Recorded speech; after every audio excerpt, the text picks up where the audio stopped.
चलिए अब हम लोग स्टार्ट करते हैं हमारी आज की क्लास। और आज की क्लास में हमारा जो सबसे पहला टॉपिक हम लोग आज पढ़ेंगे वो टॉपिक है कूलम्स लॉ। जैसा कि आप देख सकते हैं, the topic is Coulomb's law. अब ये कूलम्स लॉ क्या है इसको हमने समझना है। ठीक है। चार्ल्स डी कूलम जो है, चार्ल्स ऑगस्टिन डी कूलम, ये साइंटिस्ट का नाम है, फ्रेंच साइंटिस्ट थे जिन्होंने स्टडी करी चार्जेस की। हमने देखा था, हमें कैवेंडिश ने बताया था कि अगर मेरे पास लाइक चार्जेस होंगे, यानी दो एक जैसे चार्जेस, चाहे वो पॉजिटिव हो या फिर वो दोनों चार्जेस नेगेटिव हो, ठीक है, उन दोनों ही केसेस में हमारे पास रिपल्शन होता है, यानी ये एक दूसरे पर फोर्स लगाते हैं। और हमारे पास दो चार्जेस हैं जो कि ऑपोजिट हैं, अनलाइक चार्जेस, यानी एक पॉजिटिव और एक नेगेटिव, तो वो एक दूसरे पर अट्रैक्शन करते हैं। ये जो रिपल्शन और ये जो अट्रैक्शन है, ये दोनों ही फोर्स हैं। ये दोनों ही जो हैं, ये क्या है? ये है फोर्स। इसका मतलब जब दो चार्जेस एक चार्ज को एक दूसरे चार्ज के पास लाया जाता है तो ये दोनों एक दूसरे पर फोर्स लगाते हैं। ठीक है। कूलम ने इसी फोर्स की स्टडी करी और उसने ये पाया कि अगर मैं चार्ज का मैग्नीट्यूड बढ़ाता हूं, अगर मान लो मैं एक चार्ज का मैग्नीट्यूड दो गुना करता हूं, तो फोर्स चार गुना हो जाती थी, दो गुना हो जाती थी, सॉरी। अगर मैं दोनों चार्जेस को दो दो गुना कर देता हूं तो फोर्स चार गुना हो जाती थी। इसका मतलब फोर्स इसके चार्ज पर भी डिपेंड करती है। मान लो इस चार्ज को मैंने क्या किया, मैंने एक चार्ज लिया ये Q1 और दूसरा चार्ज लिया Q2। ठीक है। तो उसने ये पाया कि अगर मैं Q1 को बढ़ाता हूं तो फोर्स बढ़ जाती थी। मान लो इसे ट्वाइस किया तो फोर्स ट्वाइस हो गई।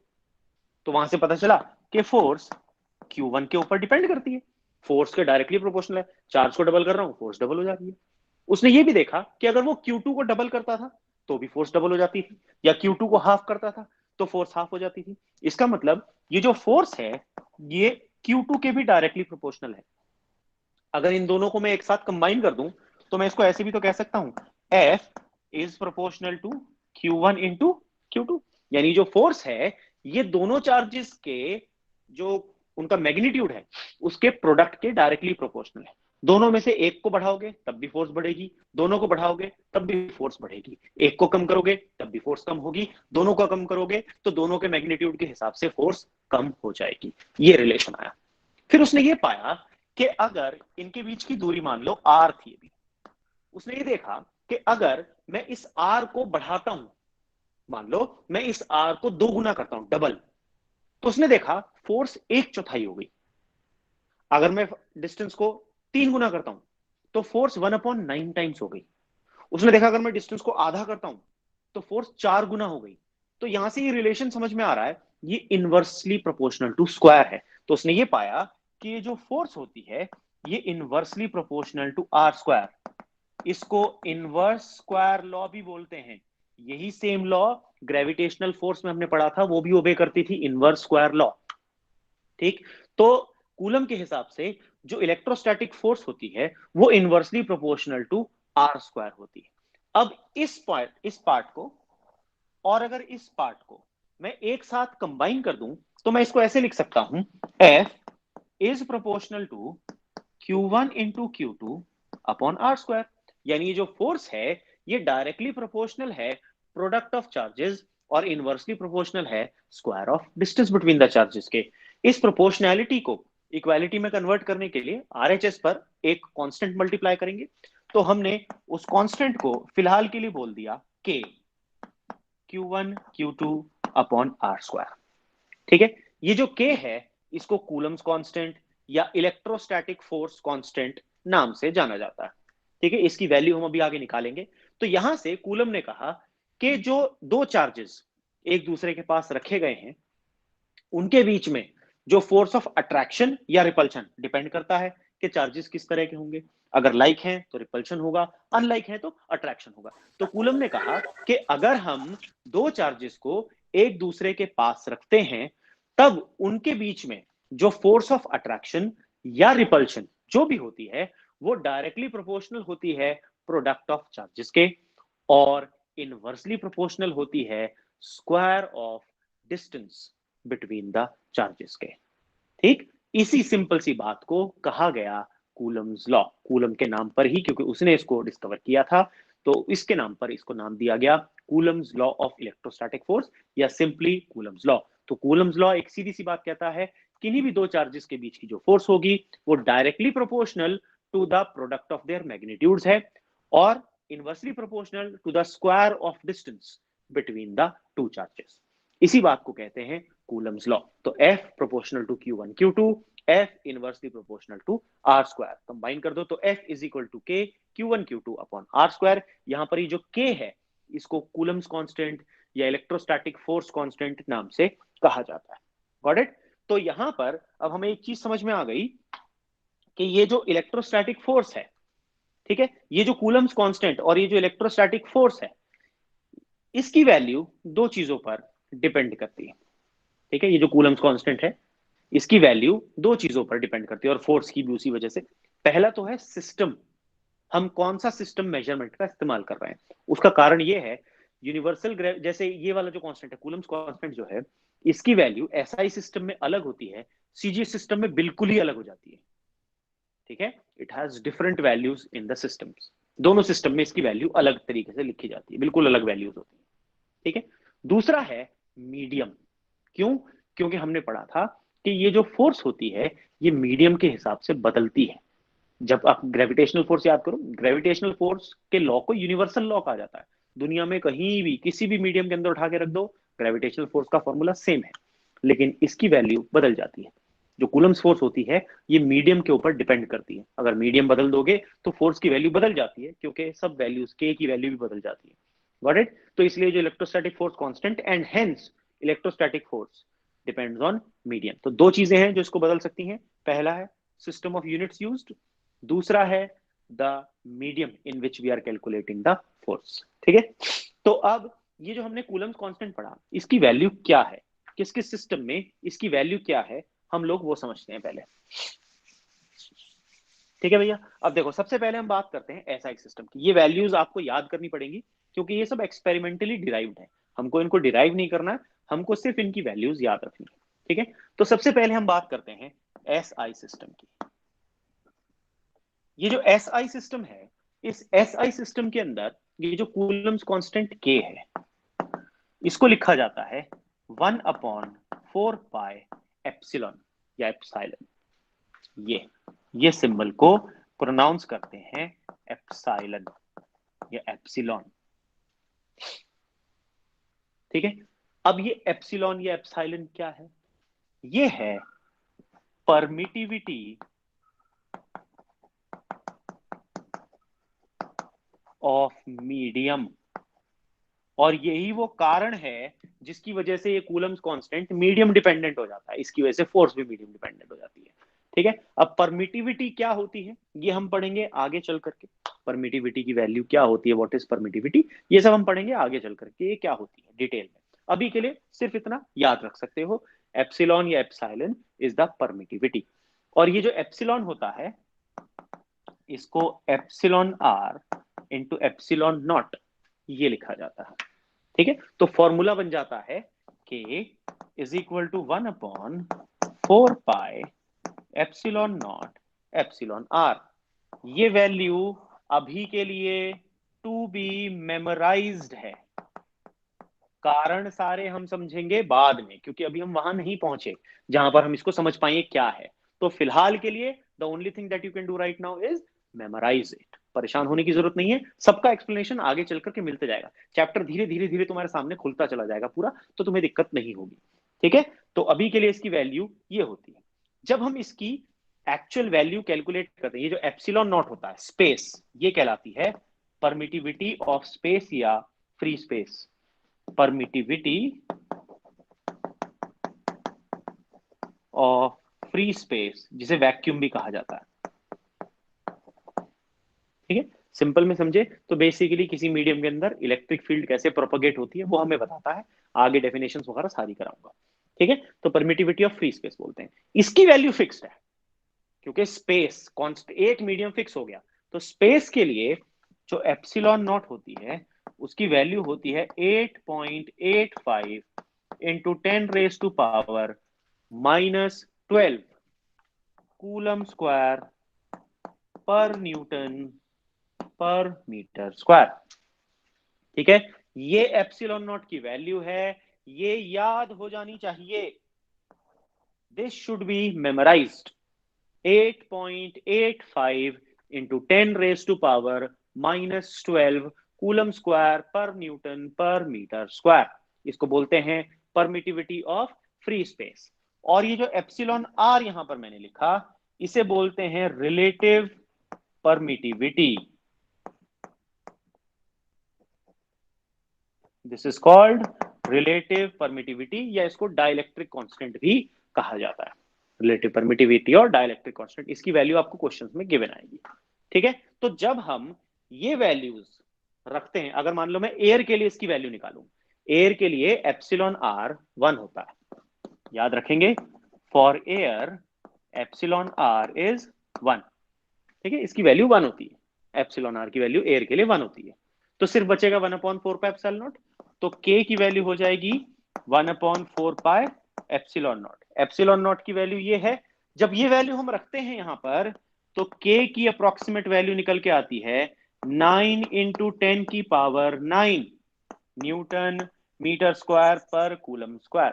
आपके पास इसकी वैल्यू आ जाएगी 9 इंटू 10⁹ न्यूटन मीटर स्क्वायर पर कूलम स्क्वायर। ये k की वैल्यू है हमारे पास। ठीक है, जब हम क्या करते हैं, जब हम एयर के लिए इसकी कैलकुलेट करते हैं इन SI। और अगर इसी k की वैल्यू मैं कैलकुलेट करूं CGS सिस्टम में, ये तो था हमारे पास SI सिस्टम में। SI सिस्टम में k की वैल्यू आपको याद रखनी है, क्योंकि ये न्यूमेरिकल्स में इस्तेमाल करना पड़ेगा। तो SI सिस्टम में आप याद रखेंगे, जो k है उसकी वैल्यू निकल करके आती है 9 इंटू 10⁹, और ये जो एप्सिलॉन नॉट होता है, इसकी वैल्यू होती है 8.85 इंटू 10⁻12। यहां तक याद कर लेना है। ठीक है, इसके बाद हम आते हैं, अब इस सिस्टम के बाद हम आते हैं CGS सिस्टम पर। ये तो हमने पढ़ा SI सिस्टम में इसकी वैल्यू क्या होती है। अब आते हैं हम CGS सिस्टम में इसकी वैल्यू कैसे निकाली जाती है। ठीक है, तो let's talk about CGS system.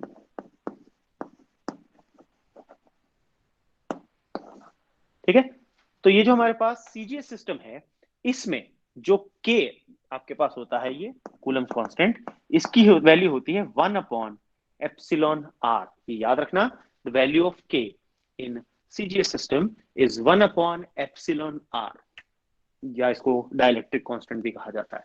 ठीक है, अब हमें पता है एयर के लिए हमने पढ़ा था एप्सिलॉन आर की वैल्यू होती है 1। तो जब आप 1/1 रखोगे तो k की वैल्यू कितनी आ जाएगी, 1। तो देखो SI सिस्टम में इसकी वैल्यू थी 9 इंटू 10⁹, और CGS सिस्टम में इसकी वैल्यू निकल करके आती है 1। तो आपको ये दोनों सिस्टम्स के लिए याद रखना है, क्योंकि न्यूमेरिकल आपके पास इसके ऊपर बेस्ड आ सकता है। ठीक है, तो जब हम ये k की वैल्यू जो हमने पढ़ी 1/4 पाई एप्सिलॉन नॉट, और ये वैल्यू अगर हम ये यहां पर पुट करते हैं, तो मेरे पास कूलम्स लॉ का जो फाइनल एक्सप्रेशन आता है, वो आता है 1/4 pi epsilon not Q1 Q2 upon R square. ये वैक्यूम या एयर के अंदर जब भी आप फोर्स निकालेंगे तो आप ये कर देंगे, और अगर मीडियम के अंदर निकालेंगे, किसी और मीडियम के अंदर, ये तो एयर या वैक्यूम के अंदर थी, किसी भी मीडियम के अंदर निकालेंगे तो आप लिखेंगे 1/4 pi epsilon nought epsilon R Q1 Q2 upon R square. तो ये हमारे पास कूलम्स लॉ का एक्सप्रेशन बन करके आ जाता है। ठीक है, ये हमारे पास कूलम्स लॉ है। Got it? यहां तक सबको क्लियर हो गया कूलम्स लॉ क्या है। अब इस कूलम्स लॉ के अंदर ये जो हमने पढ़ा था, अभी मैं जो आपको बता रहा था, परमिटिविटी, हमने अभी पढ़ा था ना, ये परमिटिविटी, रिलेटिव परमिटिविटी। अब हम इनकी खुल के बात करते हैं कि ये क्या होते हैं। What is permittivity and what is relative permittivity. ठीक है, तो अब हम बात करते हैं, let's discuss what is permittivity and what is relative permittivity. ये सब क्या होते हैं जो हम पढ़ रहे हैं, हमने कभी आज तक ये टर्म सुनी नहीं, कभी हमने इसके बारे में कुछ सुना नहीं, कहीं देखा नहीं। ठीक है, ये अब अचानक से कहां से हमारे सामने आ रहा है। तो let's talk about permittivity. Permittivity क्या होती है? परेशान नहीं होना, थोड़ा सा ये चीजें अलग लग सकती हैं, क्योंकि आपने कभी इनको पढ़ा नहीं, you have never studied all these. ठीक है, तो थोड़ा सा ये नया कॉन्सेप्ट है। देखो, हर चीज जब हम नहीं सीखते हैं तो शुरू में वो डिफिकल्ट लगती है, इवेंचुअली जब हम उसको बार बार यूज करने लग जाते हैं, उसको अप्लाई करने लग जाते हैं, तो वो चीज धीरे धीरे हमारे लिए आसान हो जाती है। तो ऐसा ही कॉन्सेप्ट यहाँ भी है, इसलिए घबराने की जरूरत नहीं है, ये सिंपल है बहुत।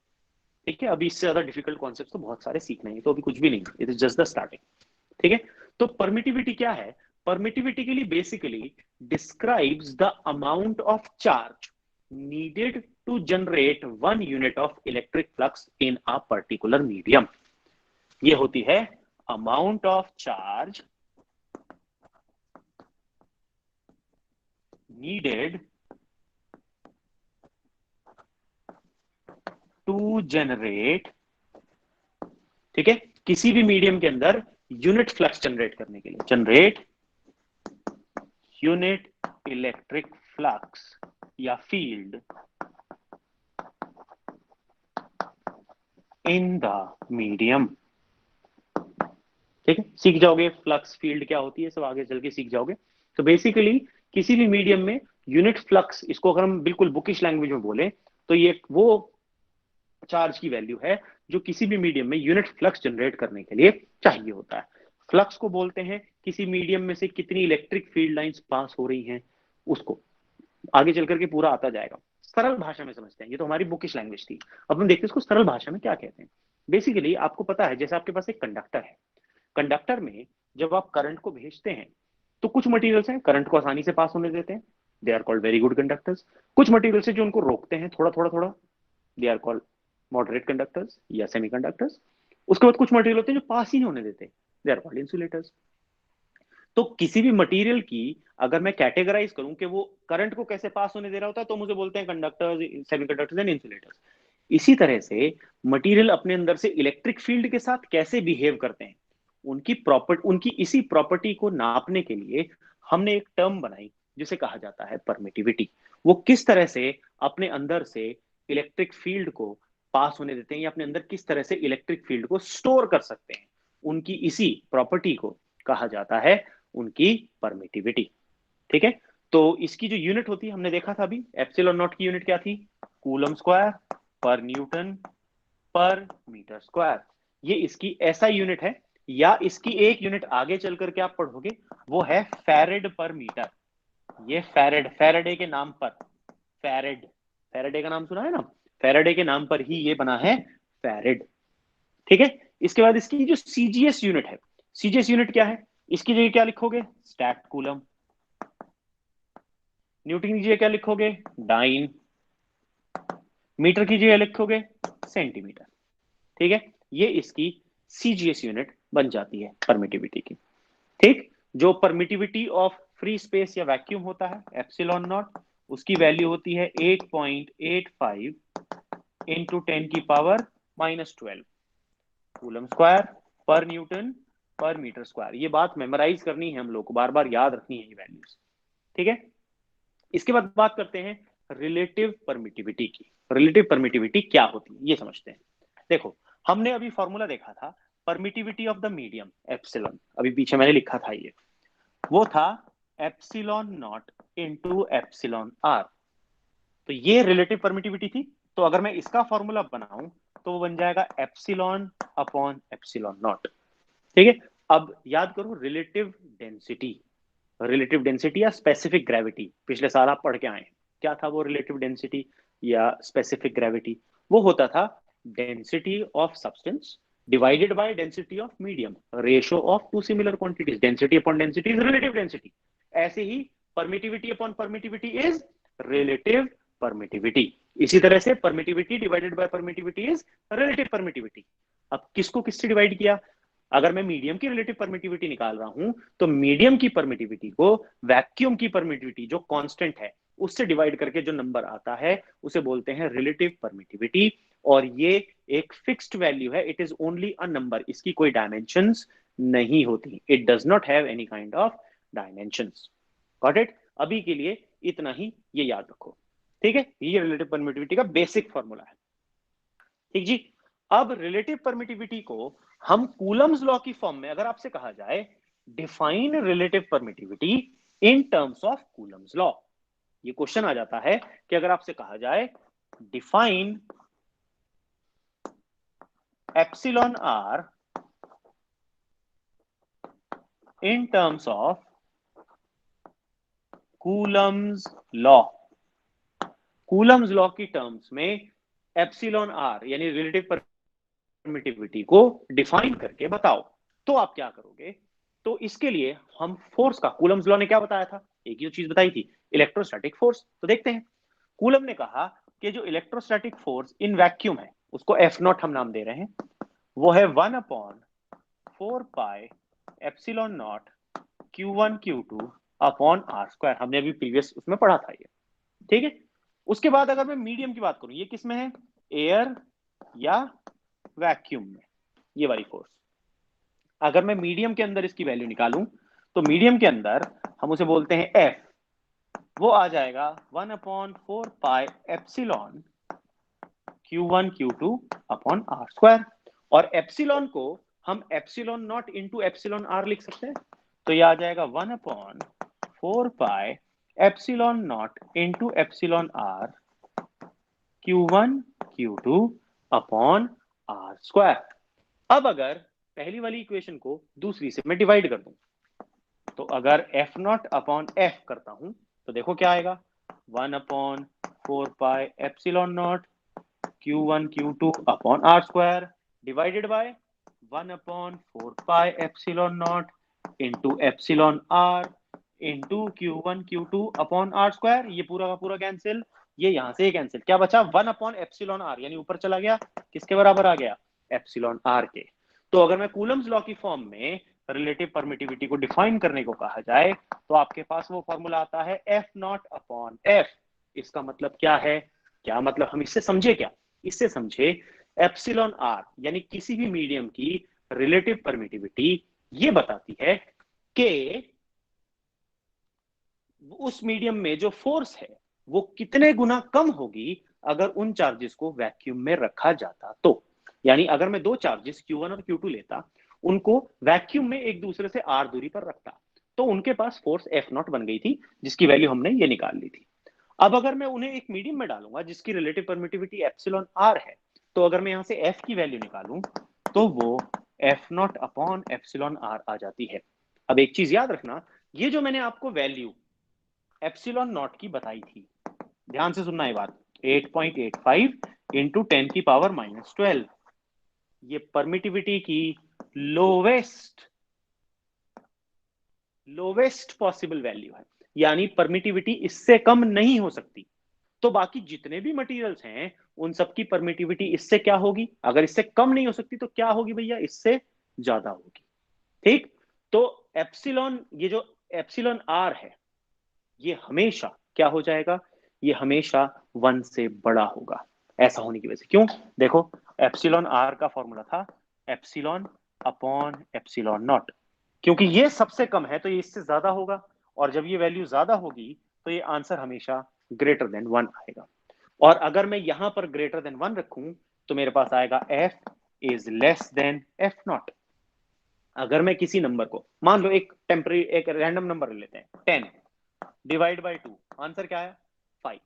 अगर मैं किसी वैल्यू को एक नंबर से डिवाइड करता हूं जो 1 से बड़ा हो तो मेरे पास आंसर हमेशा उस नंबर से छोटा आएगा, 5 इज लेस देन 10। इसी तरह से मैं एफ नॉट को एप्सिलॉन आर से डिवाइड कर रहा हूं जो 1 से बड़ा है, तो आंसर मेरे पास एफ आ रहा है, तो F should be less than F not. Got it. तो बेसिकली परमिटिविटी जितनी, रिलेटिव परमिटिविटी जितनी ज्यादा होगी, उन दो चार्जेस के बीच में सेम डिस्टेंस पर रखने पर, मैंने कुछ नहीं चेंज किया, ना मैंने चार्ज चेंज किए ना मैंने डिस्टेंस चेंज किया, मैंने क्या चेंज किया, केवल मीडियम। तो मीडियम चेंज करने से फोर्स उतने गुना कम हो जाती है जितना उस मीडियम का डाइलेक्ट्रिक कांस्टेंट है। एक एग्जांपल लेते हैं, मान लो कोई दो चार्जेस हैं, उनके बीच में फिलहाल वैक्यूम में रखने पर फोर्स एफ है। मैं दोनों चार्जेस को लेता हूं बिना उनके बीच की दूरी को बदले और उन्हें पानी में डुबो दिया। पानी का डाइलेक्ट्रिक कांस्टेंट 80 होता है, 80, ठीक है। आपसे पूछा गया अब बताओ, अब उन चार्जेस के बीच की जो इलेक्ट्रोस्टैटिक फोर्स थी वो कितनी हो गई, तो आपका जवाब होगा answer is F divided by 80। So your answer will be now F upon 80। कारण, क्योंकि जो फोर्स होती है वो 1/एप्सिलॉन आर टाइम्स हो जाती है 1/ε r टाइम्स। और पानी के लिए ε r कितना मैंने बताया, वो होता है 80 होती है उसकी वैल्यू। तो फोर्स 80 गुना घट जाएगी अगर मैं उन दो चार्जेस को दूरी चेंज किए बिना पानी में डुबो दूंगा तो। Got it? तो ये था हमारे पास कूलम्स लॉ का बेसिक्स। अब इसके ऊपर एक सिंपल सा क्वेश्चन देखते हैं। यहां तक सबको समझ में आ गया? Now let's talk about a special condition in Coulomb's law. क्या है वो? हमने पढ़ा हमारे पास जो चार्ज होते हैं उनके प्रोडक्ट के डायरेक्टली प्रोपोर्शनल है कूलम्स फोर्स, और उनके डिस्टेंस के इनवर्स स्क्वायर के प्रोपोर्शनल है कूलम्स फोर्स। ठीक है? अब सवाल ये है, मान लो मेरे पास ये एक चार्ज है Q। ठीक है? मेरे पास क्या है? ये एक चार्ज है Q। मैं इसको दो टुकड़ों में तोड़ना है। ठीक है जी? मैंने कहा जी एक है Q, तो दूसरा हो जाएगा Q माइनस स्मॉल q। ये दो चार्ज के टुकड़े बन जाएंगे मेरे पास। ठीक है? अब मैं इनको एक दूसरे से कुछ दूरी पर रखता हूं। यहां मैंने रखा Q माइनस स्मॉल q, और यहां मैंने रखा स्मॉल q, और इनको रखा एक दूसरे से r दूरी पर। ठीक है? ये एक दूसरे पर फोर्स लगाएंगे F। लाइक चार्ज है क्योंकि एक ही चार्ज के टुकड़े हैं, तो they will repel each other with a force F। Force का अगर मैं फॉर्मूला लिखूं आपके सामने कूलम्स लॉ से, मैंने वैक्यूम में रखा है, तो 1/4πε0 Q into Q minus Q upon R square. अगर इसको मैं मल्टीप्लाई करके खोल दूं ब्रैकेट को, तो आ जाएगा 1/4πε0 Q minus Q square upon R square. ये आ गया। सवाल है आपसे, what should be the ratio of Q and Q minus Q so that the electrostatic force is maximum।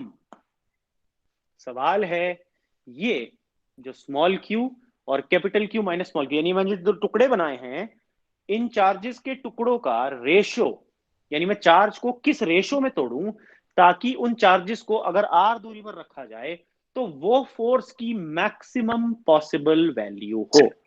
ठीक है? इस तरह का सेम क्वेश्चन हम लोग ग्रेविटेशन चैप्टर में ऑलरेडी पढ़ के आ चुके हैं। हम लोग ग्रेविटेशन में भी इस तरह का क्वेश्चन किया था कि ग्रेविटेशनल फोर्स मैक्सिमम कैसे हो, मैक्सिमम की कंडीशन। ठीक है? तो वो मैक्सिमम की कंडीशन क्या होती है, हम लोग मैक्सिमम मिनिमम में पढ़ा भी था, मैंने टॉपिक आपको मैथ्स में कराया था, ये बेसिक मैथमेटिकल टूल्स में, मैक्सिमा एंड मिनिमा। तब हमने देखा था कि किसी भी चीज की वैल्यू, अब देखो यहां पर फोर्स किसकी वजह से चेंज होगी, पहले फैक्टर देखो, कौन चेंज हो रहा है? फोर्स चेंज हो रहा है। किसकी वजह से चेंज हो रहा है? क्या चेंज कर रहा हूं मैं? आर चेंज कर रहा हूं? नहीं। क्या मैं मीडियम चेंज कर रहा हूं? नहीं। क्या बचा? क्या चेंज कर रहा हूं मैं? चार्ज चेंज कर रहा हूं। तो फोर्स का change with respect to charge, अगर मैथमेटिक्स लैंग्वेज में कहा जाए तो इसको बोलेंगे dF अपॉन dQ। याद करो, डिफरेंशियल कोफिशिएंट या डेरिवेटिव का फॉर्मूला, डेरिवेटिव का मतलब क्या होता था? It is the change in one quantity with respect to the change in other quantity. इसी को तो बोलते थे डिफरेंशियल कोफिशिएंट या डेरिवेटिव ऑफ अ क्वांटिटी। यही था ना, हमने मैथ्स की क्लास में ये चीज सीखी थी जब मैंने आपको बेसिक मैथ्स पढ़ाया था। Got it? तो बेसिकली मुझे ये वैल्यू कैलकुलेट करनी है। ठीक? और हमें पता है मैक्सिमा और मिनिमा की कंडीशन में कि अगर ये वैल्यू मैक्सिमम पर होती है, यानी for F is equal to maximum, उसका change with respect to charge must be equal to 0। क्या होगा? The change of force with respect to charge must be equal to 0। ये कंडीशन है, मैक्सिमा की कंडीशन थी। ठीक है? तो हमारे पास ये वैल्यू आ गई, ये वैल्यू 0 के बराबर होनी चाहिए। अब इसको हम कैलकुलेट कर सकते हैं चार्ज के रिस्पेक्ट में, डिफरेंशिएट किसको करना है? फोर्स को। फोर्स की वैल्यू देख रहे हो, हमने ये फोर्स की वैल्यू निकाली। तो अब मैं इसको रख देता हूं, क्या रखूंगा? d upon D Q. Force की वैल्यू उठा करके रखो भैया, क्या थी? फोर्स की वैल्यू थी 1/4πε0 Q into capital Q minus Q square upon R square. This should be equal to 0। ठीक है? अब देखो इसमें से किसके रिस्पेक्ट में डिफरेंशिएट कर रहा हूं? मैं फोर्स को डिफरेंशिएट कर रहा हूं Q की रिस्पेक्ट में, तो बाकी सारी चीजें बदलेंगी नहीं, they will be all as treated as constant. ये तो ऑलरेडी कांस्टेंट है ही, 9 इंटू 10⁻⁹। आर भी हमारे लिए कांस्टेंट हो जाएगा क्योंकि मैं उसको भी नहीं बदल रहा, तो ये सब डिफरेंशिएशन से बाहर आ जाएगा। तो मेरे पास बचा 1/4 पाई, और एक कांस्टेंट का जब मैं डेरिवेटिव करूंगा तो वो हट जाएगा। तो बेसिकली मेरे पास क्या बचेगा, मेरे पास बचेगा ये वैल्यू, इसका डिफरेंशिएशन इक्वल टू 0 होगा, ये तो ऑलरेडी कांस्टेंट्स है। ठीक है, तो मेरे पास बचेगा d/dq of QQ minus Q square must be equal to 0, ये वैल्यू बच रही है मेरे पास अब। ठीक है जी, अब जब इसकी वैल्यू इक्वल टू 0 रखी, अब इसको डिफरेंशिएट करो। कैपिटल क्यू था टोटल चार्ज, ये बड़ा वाला चार्ज, ये बदला नहीं बदला, ये तो टोटल है। अगर मान लो मैंने आपको दिए 10 रुपए, दो लोगों में डिवाइड करो आधे बराबर बराबर, तो कहोगे 5 और 5, उससे टोटल 10 रुपए थोड़ी चेंज हुए, आपने तो उसके टुकड़े अलग अलग साइज के बनाए।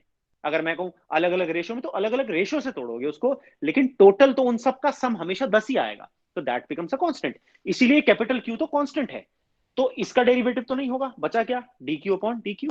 तो मेरे पास आएगा Q into D Q upon D Q. ठीक, फिर लगाया माइनस क्यू स्क्वायर का differentiation with respect to X की पावर एन का डिफरेंशिएशन, एन एक्स की पावर एन माइनस वन, तो यहां पर आ गया मेरे पास 2q। जब मैं इसका डिफरेंशिएशन करूंगा, D Q square upon D Q equals to 0, ये बचेगा। अब देखो ये आ गया q और ये आ गया 2q, 2 into small q equal to 0, condition आ गई। तो मेरे पास q की वैल्यू कितनी आई, 2q या small q is equal to q upon 2, यानी ये जो स्मॉल q है इसकी वैल्यू कितनी आ गई, कैपिटल Q अपॉन 2। अगर यहां पे मैं स्मॉल q की वैल्यू रखूं तो मेरे पास ये बचा हुआ पोर्शन, ये भी कितना आ जाएगा, कैपिटल Q अपॉन 2। यानी मुझे क्या करना है, मुझे उन चार्जेस को आधे आधे फॉर्म में तोड़ना है। मुझे उन चार्जेस को कैसे तोड़ना है, बराबर दो टुकड़ों में तोड़ देना है। किसी भी एक चार्ज को अगर मैं दो बराबर टुकड़ों में तोड़ दूंगा, तो उसके जो टुकड़े होंगे उनके बीच में जो फोर्स, इलेक्ट्रोस्टैटिक फोर्स होगी, that force will be maximum. ये हमने सीखा condition for maximum force between two charges. किन्हीं भी दो चार्जेस के बीच की मैक्सिमम फोर्स तब होगी, अगर हम सिर्फ चार्ज के रिस्पेक्ट में देखें, तब होगी वो मैक्सिमम फोर्स जब एक चार्ज के जो दो टुकड़े हम बनाएंगे वो कैसे होंगे, रेशो शुड बी 1:1। तो अगर मैं ये वैल्यू रखूं यहाँ पर Q और Q माइनस Q का रेशो, तो ratio will come out to be 1:1, क्योंकि दोनों बिल्कुल बराबर होंगे, Q/2 और Q/2 के बराबर। गॉट इट, ये आई कंडीशन फॉर मैक्सिमम फोर्स। ठीक, अब हमने जो डाइलेक्ट्रिक कांस्टेंट या रिलेटिव परमिटिविटी सीखी, उसके बारे में एक पॉइंट जो आपको याद रखना है, और ये आपको नोट्स में भी लिखा हुआ मिलेगा, क्योंकि इसके ऊपर कंसेप्चुअल 1 मार्क का बन के आ सकता है, वो ये है कि टेम्परेचर के साथ डाइलेक्ट्रिक कांस्टेंट पर क्या फर्क पड़ता है। ठीक है, हाउ डज, एक क्वेश्चन देखो इसमें, अगर आपसे कहा गया हाउ डज रिलेटिव परमिटिविटी, या जिसको बोलते हैं डाइलेक्ट्रिक कांस्टेंट, एक ही चीज है ये, dielectric constant of water change with increase in temperature. Suppose मैंने क्या किया, मैंने पानी का जो टेम्परेचर है वो बढ़ाया, तो ये बताओ उस पानी का जो भी मैंने कहा था उसका जो नॉर्मल डाइलेक्ट्रिक कांस्टेंट होता है 20 डिग्री सेल्सियस पर, वो होता है लगभग आपके पास 80, मान लो मैं उसे 25 तक ले गया, तो बताओ डाइलेक्ट्रिक कांस्टेंट बढ़ेगा या कम हो जाएगा। आंसर है कम हो जाएगा। जो डाइलेक्ट्रिक कांस्टेंट है टेम्परेचर बढ़ाने के साथ वो हमेशा घट जाता है, यानी इंक्रीज इन टेम्परेचर तो decrease in epsilon R. Relative permittivity घटती है अगर हम टेम्परेचर बढ़ाते हैं। एग्जांपल याद रखना, अगर 20 डिग्री सेल्सियस पर पानी का डाइलेक्ट्रिक कांस्टेंट 80 है, तो 25 डिग्री सेल्सियस पर उसी पानी का डाइलेक्ट्रिक कांस्टेंट घट करके 78.5 हो जाता है। द वैल्यू डिक्रीजेस, टेम्परेचर बढ़ाने से डाइलेक्ट्रिक कांस्टेंट हमेशा घट जाता है। ये चीज अपने दिमाग में याद रखनी है। ठीक है, तो ये हमने पढ़ा कूलम्स लॉ। अब हम सीखेंगे ये जो कूलम्स लॉ हम पढ़ रहे हैं, भैया ये क्या यूनिवर्सल लॉ की तरह ट्रीट किया जाएगा, ये हर जगह एप्लीकेबल है, नहीं, इसकी कुछ लिमिटेशंस हैं। अब इसकी लिमिटेशंस क्या हैं हम वो सीखते हैं। What are the limitations of Coulomb's law. ये जो कूलम्स लॉ हमने सीखा, इसकी लिमिटेशंस हमारे पास क्या है? व्हाट आर द लिमिटेशंस, इस लॉ की लिमिटेशंस क्या है? ये जो कूलम्स लॉ हमने सीखा, ये कहां पर जाकर के लिमिट हो जाता है, यानी ये कहां पर जाकर के काम नहीं कर पाता। ठीक है, इसकी जो लिमिटेशंस हैं अब हमने वो समझनी है। What are the limitations of this Coulomb's law. तो इसकी जो पहली लिमिटेशन है वो ये है कि it holds good for point charges at rest. मतलब क्या समझे इससे? देखो, इसके ऊपर क्वेश्चन भी है इस बात के ऊपर। ये मेरे पास पॉइंट चार्जेस है, ठीक है, ये है Q और Q, प्लस Q और प्लस Q। इन दोनों को एक दूसरे से R दूरी पर रखा गया। ये एक दूसरे पर फोर्स लगाते हैं F। ठीक, अब मैंने इन चार्जेस को मेटल कंडक्टर्स पे डाल दिया। ये दो मेटल के स्फेयर्स मैंने लिए, ध्यान से समझना, कंसेप्चुअल है, बुक में सेम ऐसा ही। ठीक है, अब मैंने उन चार्जेस को, देखो ये उनके सेंटर्स थे, तो इनके सेंटर्स के बीच की दूरी अभी भी R है। अब मैंने वो पॉजिटिव चार्ज इन दोनों स्फेयर्स के ऊपर डाल दिए। इन स्फेयर्स का जो रेडियस है वो है कैपिटल R। ठीक है, तो अब वो चार्ज, यहां वाले चार्ज ज्यादा रिपेल करेंगे, तो यहां का जो चार्ज है भाई, इनिशियली अगर मैं एक स्फेयर को चार्ज दूं ऐसे, तो वो चार्ज उसके सरफेस पर पूरी तरह यूनिफॉर्मली फैल जाता है। अब ऐसा एक स्फेयर मैं यहां पर दूसरा उसके पास लाऊंगा, तो ये चार्जेस जो यहां वाले होंगे ये बहुत ज्यादा रिपेल होंगे, तो ये मूव कर जाएंगे इधर की तरफ। ये चार्ज ऐसे मूव करके पीछे की तरफ शिफ्ट हो जाएंगे, रिलोकेट हो जाएंगे। कंडक्टर है तो क्या होगा, चार्ज ऐसे पीछे की तरफ शिफ्ट हो जाएगा रिपल्शन की वजह से। The charge will shift towards the back due to repulsion. अब नोटिस करो, सारा चार्ज इधर पीछे की तरफ शिफ्ट हो गया, तो इन चार्जेस का जो रिलेटिव सेंटर है वो लगभग यहां पर आ जाएगा। ये सेंटर यहां से शिफ्ट होकर के यहां पर हो जाए, क्योंकि चार्ज पीछे की तरफ शिफ्ट हो गया। ऐसे ये चार्ज का सेंटर इधर की तरफ शिफ्ट हो जाएगा। अब अगर आप इस डिस्टेंस d को देखो, ये डिस्टेंस d जाहिर सी बात है r से बड़ा आ रहा है। The distance d is greater than r।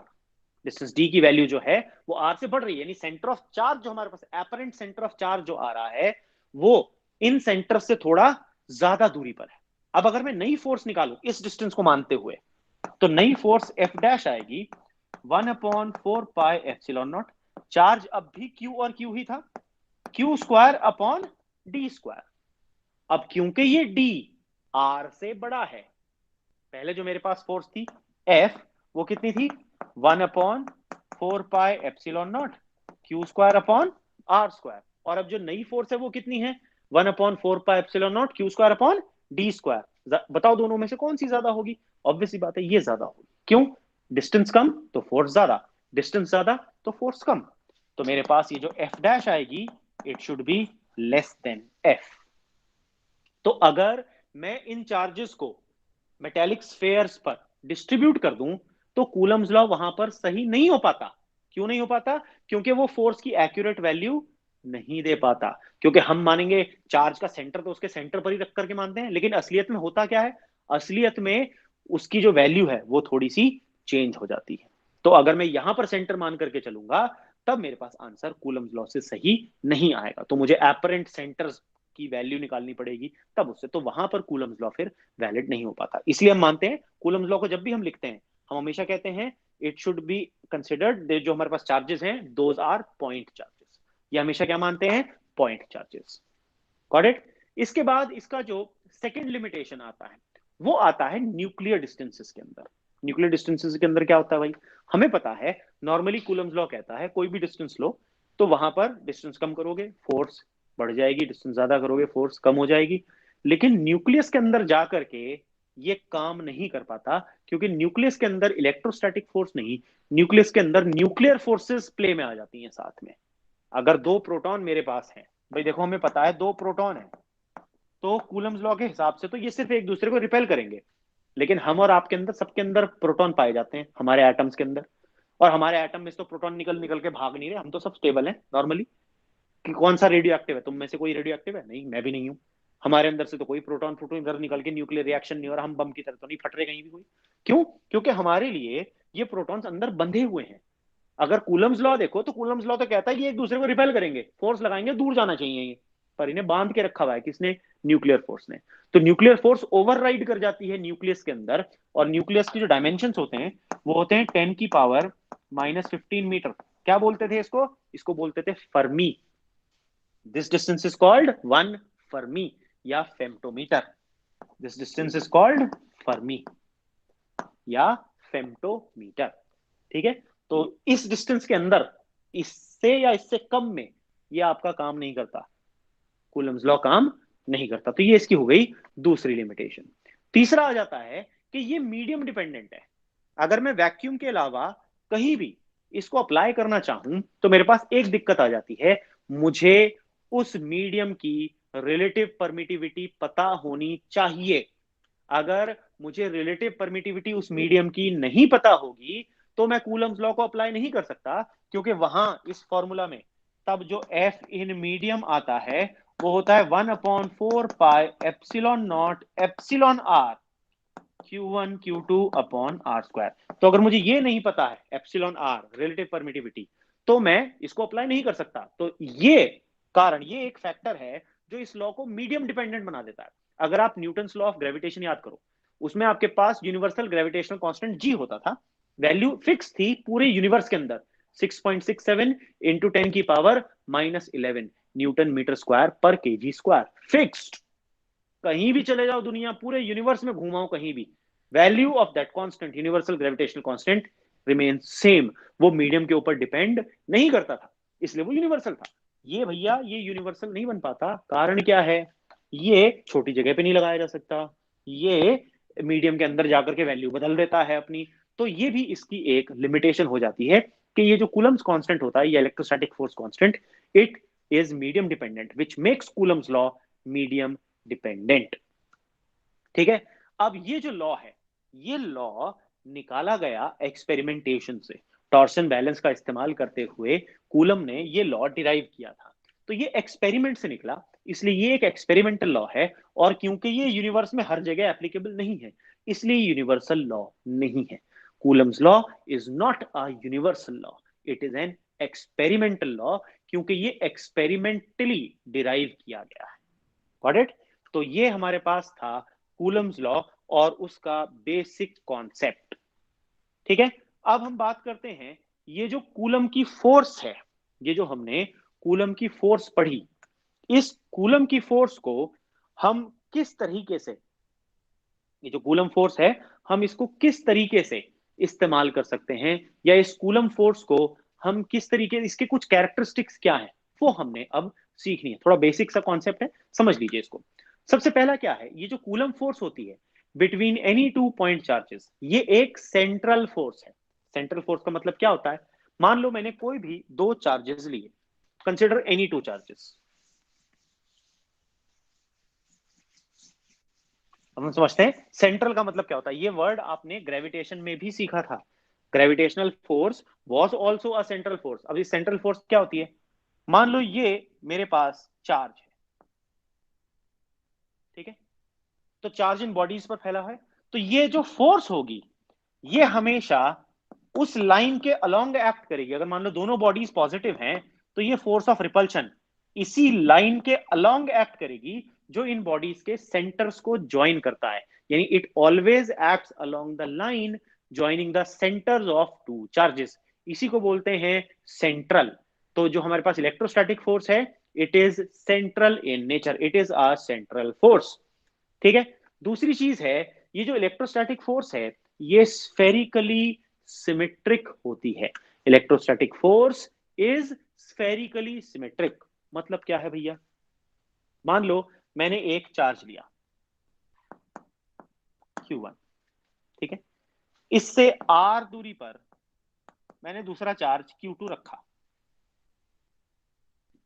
Q2 के ऊपर फोर्स F लगी। इस F की वैल्यू अगर आप निकालो 1/4πε0 Q1 Q2 upon R square निकल गई। अब मैं इस Q2 को इतनी ही दूरी पर रखते हुए यहां ले आता हूं, दूरी अब भी r है, फोर्स का मैग्नीट्यूड निकालो, सेम आएगा। ठीक है, इसको घुमा करके इधर ले आओ, यहां पर r दूरी पर, फिर से जो फोर्स है वैल्यू F, इसको यहां पर ले आओ घुमा करके, फोर्स अब भी F क्योंकि दूरी r है। इसका मतलब इस चार्ज के चारों तरफ r दूरी का अगर मैं स्फेयर बना दूं और इस चार्ज Q2 को उस स्फेयर के सरफेस पर कहीं भी रखूं, Q2 हमेशा सेम फोर्स एक्सपीरियंस करेगा। Q2 always experiences the same force. कारण ये जो इलेक्ट्रोस्टैटिक फोर्स है उसका मैग्नीट्यूड r के इनवर्सली स्क्वायर प्रोपोर्शनल है, यानी ये it is a function of distance. इसीलिए ये जो फोर्स बन जाती है ये स्फेरिकली सिमेट्रिक बन जाती है। क्या बन जाती है ये बन जाती है स्फेरिकली सिमेट्रिक। स्फेरिकली सिमेट्रिक का मतलब अगर आप दूरी सेम रखोगे एक चार्ज से फिक्स दूरी पर, आप एक चार्ज को उस स्फेयर बना लो, स्फेयर के ऊपर कहीं भी रख दो उस दूसरे चार्ज को, वो चार्ज हमेशा बराबर फोर्स एक्सपीरियंस करेगा। It will always experience the same force every time. Reason, क्योंकि उस दूरी पर फोर्स की वैल्यू सेम होगी, because the force is a function of distance. ठीक है, ये बन जाती है इसकी दूसरी प्रॉपर्टी। तीसरी है, ये जो फोर्स है ये इनवर्स स्क्वायर लॉ ओबे करती है। हमारे पास ग्रेविटेशनल फोर्स है, वो भी सेम इस इनवर्स स्क्वायर को लॉ को ओबे करती थी, उसी तरह से कूलम्स फोर्स भी इनवर्स स्क्वायर लॉ को ओबे करती है। ठीक है, चौथी बात है कि ये जो फोर्स है ये अट्रैक्टिव भी हो सकती है, रिपल्सिव भी हो सकती है। ग्रेविटेशन याद करो, ऑन दी अदर हैंड क्या होती थी, gravitational force was always attractive. लेकिन ये जो इलेक्ट्रोस्टैटिक फोर्स है, अगर मेरे पास चार्जेस सेम है, रिपल्सिव होगी। यानी अगर दो नेगेटिव चार्जेस हैं या दो पॉजिटिव चार्जेस हैं, वो हमेशा एक दूसरे को रिपेल करेंगे। लेकिन अगर एक चार्ज पॉजिटिव और एक नेगेटिव हो गया तो वो हमेशा एक दूसरे को क्या करेंगे, they will always attract each other. ठीक है, यानी लाइक चार्जेस में दुश्मनी, अनलाइक चार्जेस में प्यार। ठीक, इसके बाद आती है नेक्स्ट प्रॉपर्टी, कूलम्स फोर्स जो है वो एक टू बॉडी इंटरैक्शन है। टू बॉडी इंटरैक्शन का मतलब कूलम ने कितनी बॉडी को लिया एक बार में, कितने चार्जेस को लेकर के फोर्स निकाली, दो। दो से ज्यादा डाल सकते हैं यहां पर एक बार में नहीं, एक बार में हमेशा दो ही चार्जेस के बीच की आप फोर्स निकाल सकते हो, और इसी को बोलते हैं two body interaction. This makes Coulomb's force a two body interaction. ठीक है, और ये तीसरी बॉडी के प्रेजेंस से इसकी वैल्यू चेंज नहीं होती। चौथी चीज है, ये जो फोर्स है ये मीडियम डिपेंडेंट होती है। It is medium dependent.